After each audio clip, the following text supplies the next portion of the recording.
आज की कहानी मैं बताने जा रही हूँ जिसमें माता सीता का श्राप आज भी झेल रहे हैं ये पांच क्यों झेल रहे हैं और क्या कहानी है, तो चलिए।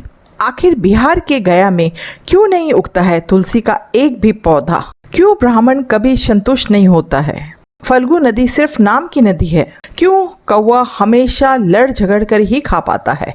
कौवा, तुलसी, ब्राह्मण व गाय को माता सीता ने ही क्यों श्राप दिया था? इसके बारे में कुछ लोग ही जानते हैं। आइए हम विस्तार से आपको इसके बारे में बताते हैं। वाल्मीकि रामायण के मुताबिक वनवास के दौरान भगवान राम, लक्ष्मण और माता सीता पितृ पक्ष में श्राद्ध करने के लिए बिहार के गया धाम पहुंचे। वहां ब्राह्मण ने भगवान श्री राम और लक्ष्मण को श्राद्ध कर्म के लिए आवश्यक वस्तुएं जुटाने के लिए कहा। इस पर भगवान राम व लक्ष्मण नगर की ओर सामान लेने के लिए निकल पड़े। राम और लक्ष्मण को गए काफी देर हो गई थी। समय बीता जा रहा था तो ब्राह्मण देव ने माता को कहा कि पिंडदान का समय निकला जा रहा है। यह सुनकर माता सीता की विरक्ति भी बढ़ती जा रही थी क्योंकि श्री राम जी और लक्ष्मण जी अभी तक लौटे नहीं थे। इसी दौरान दशरथ जी की आत्मा ने उन्हें आभास कराया कि पिंडदान का वक्त बीता जा रहा है। यह जानकर माता सीता आश्चर्य में पड़ गई। तब माता सीता ने समय के महत्व को समझते हुए यह निर्णय लिया कि वह स्वयं अपने ससुर राजा दशरथ का पिंडदान करेंगी।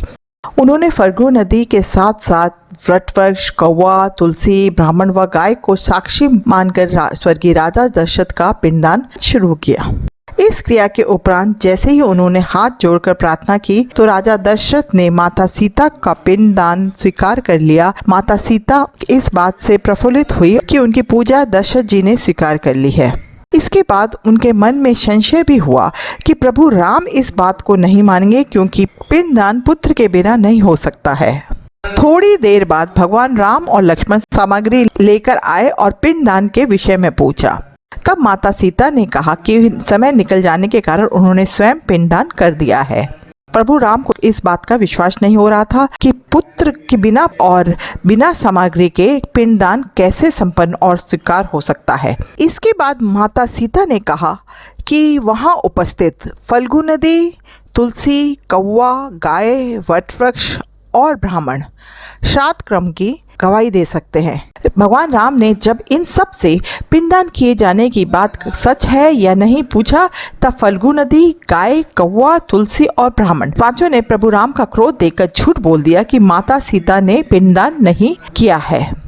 सिर्फ वटवृक्ष ने ही सत्य कहा कि माता सीता ने सबको साक्षी मानकर विधि पूर्वक राजा दशरथ का पिंडदान किया है। पांचों साक्षी के झूठ बोलने पर माता सीता ने क्रोधित होकर उन्हें आजीवन श्राप दे दिया। फाल्गु नदी को श्राप दिया कि वह सिर्फ नाम की नदी रहेगी, उसमें पानी नहीं रहेगा। इस कारण फाल्गु नदी आज भी गया में सूखी है। गाय को श्राप दिया कि गाय पूजने होकर भी सिर्फ उसके पिछले हिस्से की पूजा की जाएगी और गाय को खाने के लिए दर दर भटकना पड़ेगा। आज भी हिंदू धर्म में गाय के सिर्फ पिछले भाग की पूजा की जाती है। माता सीता ने ब्राह्मण को कभी भी संतुष्ट न होने और कितना भी मिले उसकी दरिद्रता हमेशा बनी रहेगी का श्राप दिया। इसी कारण ब्राह्मण कभी दान दक्षिणा के बाद भी संतुष्ट नहीं होते हैं।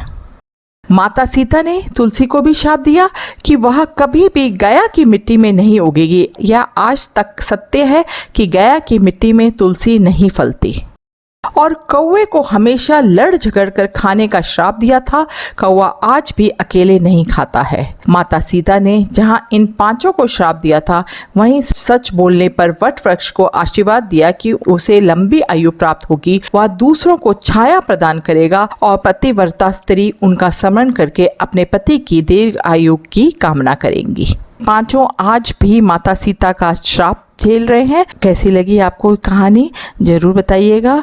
और अगर यदि आपको मेरे वीडियोस पसंद आ रहे हैं तो प्लीज़ अपने फ्रेंड्स और फैमिली के साथ भी शेयर कीजिए। और अगर अभी तक आप लोगों ने मेरे चैनल को सब्सक्राइब नहीं किया तो प्लीज़ मेरे चैनल को सब्सक्राइब करें, बेल आइकन का बटन क्लिक करें ताकि जो भी मैं वीडियो डालूँ उसकी नोटिफिकेशन आपको मिल जाए। चलिए मिलती हूँ कल कोई नई कहानी लेके। तब तक के लिए राम राम, शब्बक है, अपना ध्यान रखिएगा।